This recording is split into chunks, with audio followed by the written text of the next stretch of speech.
में 1 घंटे आराम करने के बाद हम लोग निकल रहे थे शाम में ऊटी का नज़ारा देखने के लिए। और घूमने आए हैं तो फिर सोना क्यों। और जैसे ही शाम होने लगी ऊटी जो अपनी खूबसूरती और ज़्यादा खूबसूरत लगने लगी, क्योंकि वहाँ बादलों से के पीछे से जो सूरज की रोशनी आ रही थी। ये सब अद्भुत नज़ारे जो होते हैं आपको सिर्फ हिल स्टेशन पे ही देखने को मिलेंगे। तो हम लोग अभी कहाँ जा रहे थे, अभी हम लोग ऊटी के फेमस लेक जा रहे थे, जो मेन ऊटी सेंटर में ही है। तो वहाँ कोई भी आता है, अगर ऊटी आप घूमने आ रहे हैं तो वहाँ ज़रूर जाइएगा, बहुत अच्छा पीसफुल लेक लगता है। वैसे तो हम लोग उतना ऑफ सीज़न में ही आए थे, ज़्यादा भीड़ नहीं थी। ऐसे जब सीज़न होता है हिल स्टेशन का तो बहुत ज़्यादा क्राउड हो जाता है। तो फाइनली सबसे पहले जो पहला डेस्टिनेशन था हमारा ऊटी घूमने का, वो था ये लेक, जहाँ मैं 7 साल पहले अपने हनीमून पे बोल सकते हैं मैं यहाँ आई थी। और प्रियांश पहली बार यहाँ आ रहा था, तो अपने दादा-दादी का हाथ पकड़ के प्रियांश आगे-आगे जा रहा था, मैं पीछे-पीछे आ रही थी। तो बिल्कुल वैसा ही था जैसे 7 साल पहले था। तो यहाँ जब अगर आप आ रहे हैं तो यहाँ बोटिंग ज़रूर करिए। यहाँ बोटिंग के 3 ऑप्शन मिलेंगे आपको, या तो आप पैडल वाला चूज़ करिए, मोटर बोट चूज़ करिए या रो करने के लिए चूज़ करिए। तो हम लोगों ने पैडल के लिए चूज़ किया था, क्योंकि हम लोग को कोई जल्दी नहीं थी, हम लोग आराम से सब कुछ घूमना और देखना चाहते थे। तो हम लोगों ने बोटिंग के लिए टिकट लिया और जाने लगे बोटिंग के प्लेस पे, जहाँ के तीनों सेक्शन के अलग काउंटर बने हुए थे। तो हम लोग को पैडल वाला में जाना था, तो हम लोगों ने नाम पढ़ा, ऊपर सब जगह लिखा हुआ था कहाँ पे पैडल, कहाँ रो, कहाँ मोटर है। तो हम लोग पैडल वाले बोट के पास जाने लगे, देखते हैं वहाँ कितनी भीड़ है। और सबसे ज़्यादा जो भीड़ थी पैडल वाले बोट्स के ऊपर ही थी, और बोट्स का डिज़ाइन इतना खूबसूरत और location, oh my god can't tell you. अब वीडियो में तो उतना नहीं कैच हो पाता है, और आप जाइएगा तो आँखों से देखिएगा तो और भी ज़्यादा खूबसूरत लगेगा। प्रियांश अपना लाइफ जैकेट पहन के बिल्कुल रेडी हो गया था, और ये बोटिंग करने का आइडिया प्रियांश का ही था। और प्रियांश जब साथ में है तो आपको ना एक्स्ट्रा चीज़ें प्लान करके चलनी पड़ती है, क्योंकि बच्चा है तो उस हिसाब से वो करता ही है।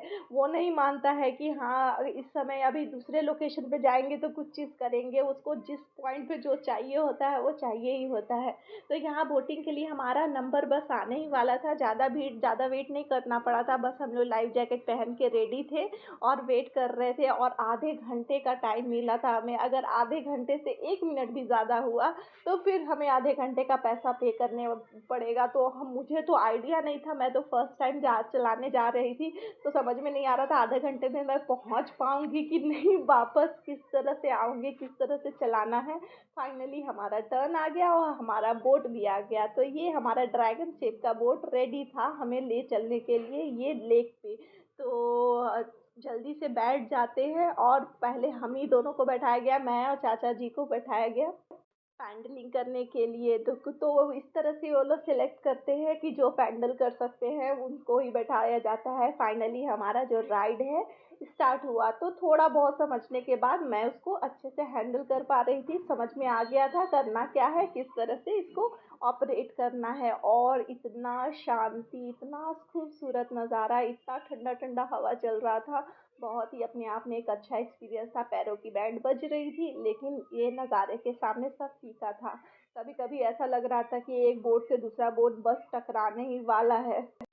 और प्रियांश तो सुपर एक्साइटेड हो गया था, उसको तो ये सब बहुत अच्छा लगता है। और उसको अभी एक नया क्रेज़ चढ़ा है टाइटैनिक का, तो उसको तो बोटिंग, अभी शिप, ये सब चीज़ें बहुत ज़्यादा अट्रैक्ट कर रही है। तो उसी का प्लान था बोटिंग करने का। हम लोग ने तो सोचा था लोकेशन देखेंगे और चलेंगे। फिर फाइनली हम चाचा जी पूरा पैडल मार मार के थक चुके थे, उसके बाद हम लोगों ने पैडल मारना छोड़ दिया, और प्रियांश इधर-उधर मूव करने लगा। तो उसके साथ ना बहुत एक्स्ट्रा प्रिकॉशन लेके चलना पड़ता है। और ये लेक में हम लोग आए थे 7 साल पहले, तो भी ऐसा बिल्कुल ऐसा ही था, थोड़ी-सी ग्रीनरी ज़्यादा थी। अभी बहुत समर सीज़न चल रहा है तो हो सकता है उस वजह से।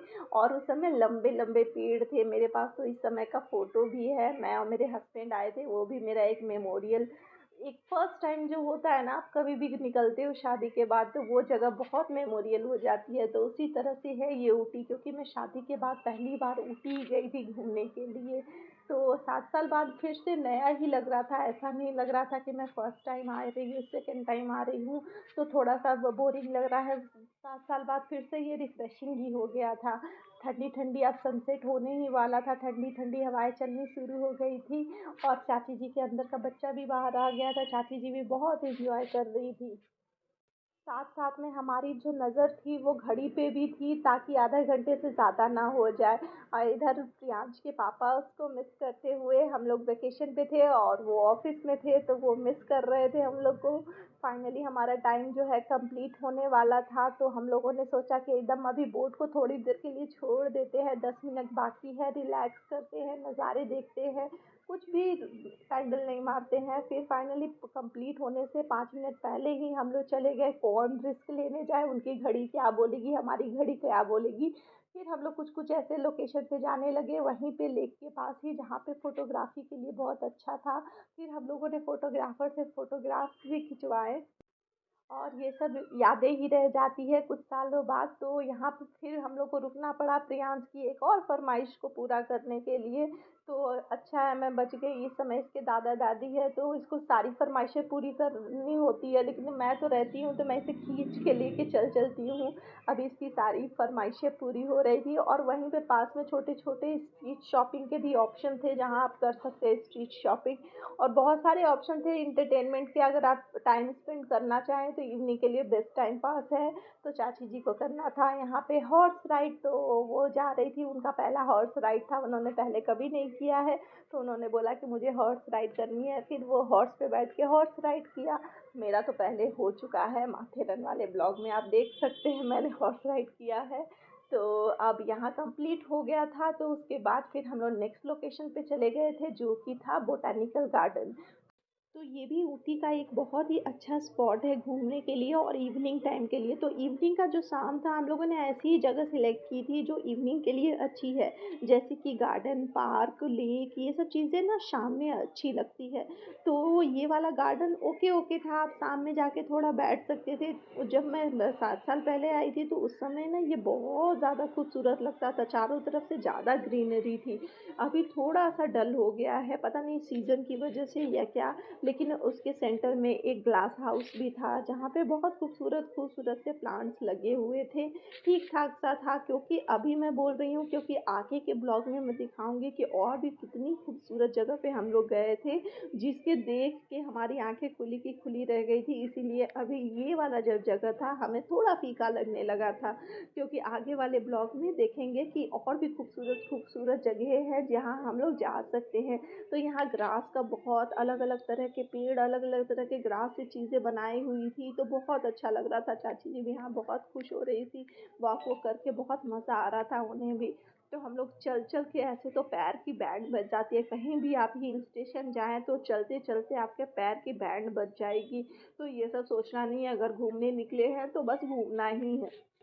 जैसे कि ये पेड़ मुझे बहुत यूनिक लगा क्योंकि ये सब चीज़ें हमारे बैंगलोर में या कहीं भी और भी नहीं देखने को मिल सकता है और प्रियांश हर जगह अपनी कुछ न कुछ चीज़ें देख ही लेता है, तो वो बबल्स के पीछे पड़ गया। यहाँ पे बबल्स बहुत सारे मिल रहे थे तो उसने बोला कि मुझे बबल्स चाहिए, इसका हर जगह का कुछ न कुछ था और एक चीज़ लेने के बाद वो शांत हो जाता था। ये चीज़ अच्छा है, प्रियांश के अंदर वो एक चीज़ ले लेता है उसके बाद डिस्ट्रैक्ट हो जाता है।